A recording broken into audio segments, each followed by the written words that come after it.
Going on, people? So it's Saturday today and I decided to record the video. iPhone for some reason doesn't switch back and forth, but this is my house, so that's what I actually was building for past 5 months. Not myself, I do have a builder. I literally just a cleanup boy at this point in time and somewhat managing. So regarding this video I'm recording not to bash on people, and the idea to create this video and put it on YouTube, it's my experience, what it takes to build a house like this. It's not going to be in detail to show you guys each individual thing, whatever you see it, but the point of the video, just to express my opinion, because at one point in time, before I decided to build a house, I watched another YouTuber, not sure the name, and he's like, my experience building my own house with a builder. Well, there we go. So last year, well, let me start over. About a year and a half, the ground we are on, my dad owns it. So it was 8 acres and I decided to divide it in 5 lots. 5 lots didn't work out because engineering fees are too high, so I ended up dividing in 4, which is administrative subdivision. It is in a small town. It is in the city limits. It's not an acreage. I got a 1 acre up here. So that's the backyard. There's the houses right there. Buddy of mine building right next to me. And design of the house, why it has vaulted ceiling. I like it. So I was, after when I divided the land, I'm like, okay, now it's time to figure out what to do. So we regrade the dirt, raised it up to make the lots higher for the walkout basements, which will work out fairly well, at least where I am. I'm at the highest point, buddy mine's a little bit lower. Then there's a lot to the east, lower, and then a 4th lot is even lower, but it will work. So I was debating either to manage the project myself without the builder, but I don't have enough knowledge or experience. I never done anything like this. And majority of people who's building a house first time for themselves, you don't have experience. So you start going and looking for a builder. My arm's getting tired holding the phone to find the builder. Here's my suggestion. When you're trying to find the builder, number one thing, in my opinion, you need to find a local guy who lives literally either on the same street or at least in the same town. Not some Joe Blow from completely different town. The only thing you have is his phone number and business name. That's it. You have to know the guy who you're actually hiring and visit with him as many times as necessary to be comfortable with him. The reason I'm saying that, because you're probably gonna spend your life assets, at least to me is that's the most the money I ever spent. I had numerous trucks I bought and stuff like that, but this is the most expensive thing I'm gonna spend. So with the person who I wanna deal with is the person who I'm gonna trust, and I wanna see quality of his work. So if they're gonna tell you, hey, I just finished building a house and if you like to go see it, the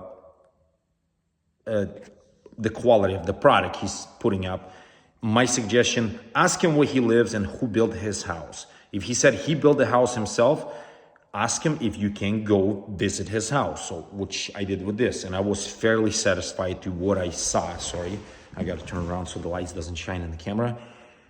And we decided to pick pretty much the same house as he built. Instead of, we added a 3rd stall garage. And his, I don't remember, was 1,600 square feet or 1,500 square feet. We ended up making almost 1,900 square feet, which is exact, I think it's 1863. I just finally threw the blueprints away. So when I watched that guy on YouTube, how stressful it is to build a house. So by me watching that video at that point in time, it was like, well, the stressful thing is about the finances. And that guy was saying the finances is not the stressful thing.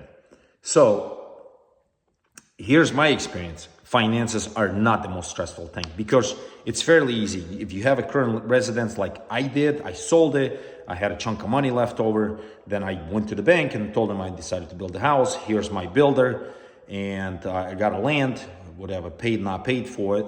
And that's how it goes. So the bank asks you, how much do you need? So I figured in X amount of dollars. I borrowed on the house to finish it. So the project actually got started before I sold my primary residence. Then we figured out the rental apartment house, actually in my scenario. I asked the buddy of mine, he owns a couple rental houses. So thank God one was available. So I told him, I says, can you rent me a house for the short term? Because in theory, you should be able to build a house, obviously how fancy you go, by around 6 to 7 months. So you don't really need it for the year. There's a mistake. So if you rent it, give the guy who you hired to build the house a year. That way nothing goes through the rush. If you think you can hire the builder and completely let it go, the project, just tell them, hey, call me when you have a key done, and that's it. Don't do that. Unless you build in a house just a temporary to live in, let's say for 3-4 years, and then you decide to flip and then you're gonna buy another one. Be ready to be here every single day. Yes, it's may annoying to your builder, like to mine probably, but there's a lot of things will get screwed up and then it being hidden and gets fixed not a proper way. And there's a tremendous amount of things, for the example, like insulation. Every builder will spec it out just the basic insulation. So like my attic, for the example, they end up coming back twice to blow it in, because the people who he hires to blow the insulation, it's usually some kids, and they're like, ain't nobody's gonna climb there. They don't care. So they blow some in, then you have sheetrock exposed, especially on the vaulted ceiling. So be ready to climb the ladders, screws into the frame. At least what I did. This house, for the example, has over 600 5.5-inch screw with a big head on them.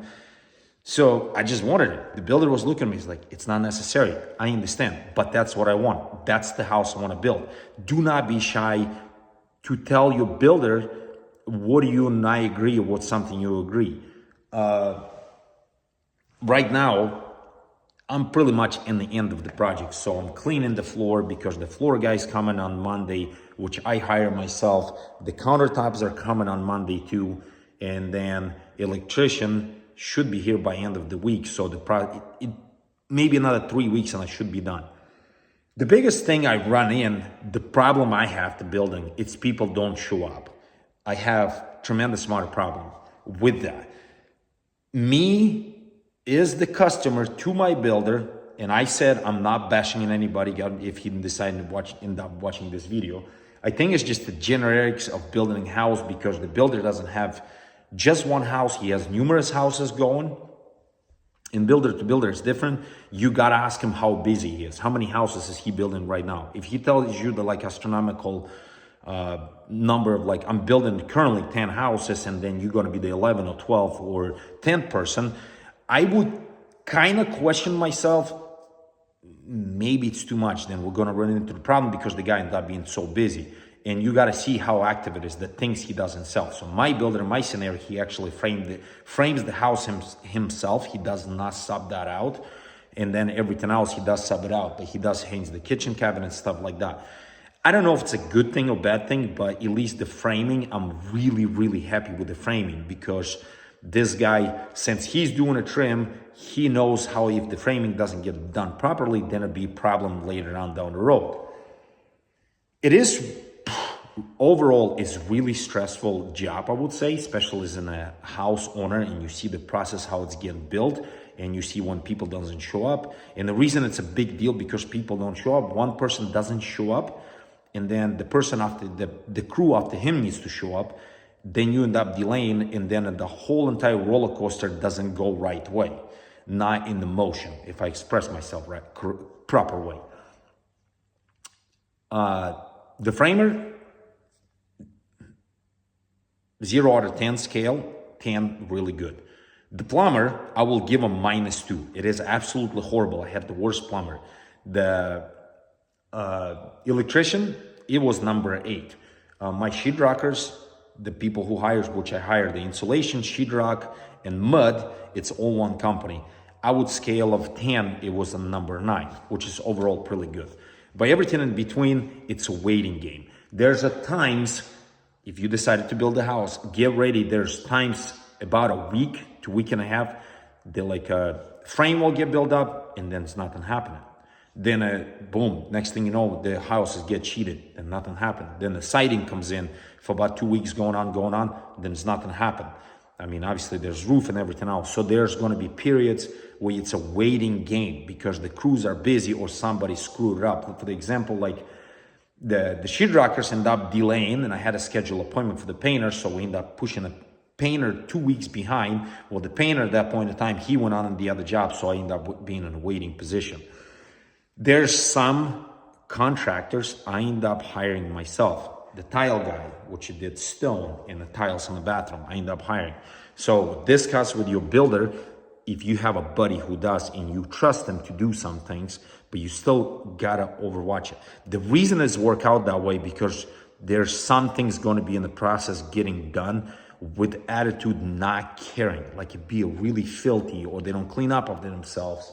You're gonna have a beer bottles. That is completely normal. That's why you gotta be there is the future house owner to oversee the things. And if it is, you see some sort of screw ups, don't be shy to point a finger. Why is this things this way? Or why is this thing this way? Or I like to have these things this way. And it's a really good time to educate yourself. That's why YouTube is the best thing ever. There's tremendous amount of how the siding gets done, how the concrete gets done, and etc., etc. So educate yourself because you're gonna have to have that knowledge. Do not rely on your builder 100%. Because for him, you're just the customer, that's his job to make money. And you're not gonna know how exactly that person, which your builder, whatever you decide to hire, how he personally takes the jobs, like how he's concentrating on the quality or he just concentrating on get money in his bank account and you just another customer and it's going to be good enough for 1 year because that's where you get warranty and then just move on. To you, if there's a screw up someplace, the frame's not proper way done or the trim or it's too much caulking, you got to understand, you the one who's going to have to deal with the problems later on down the road, and you the one who's going to have to pay money again 5 years down the road or 2 years or 3 years down the road to fix the screw ups where you could have prevented it at the get-go if you would have been on the job every single day. And it is, once again, it's probably annoying to the builder, it's probably annoying to the carpenter or whatever, the contractor, whatever they do, when the owner of the future owner of the house come in and start asking a question. Don't be shy. Thanks for watching all.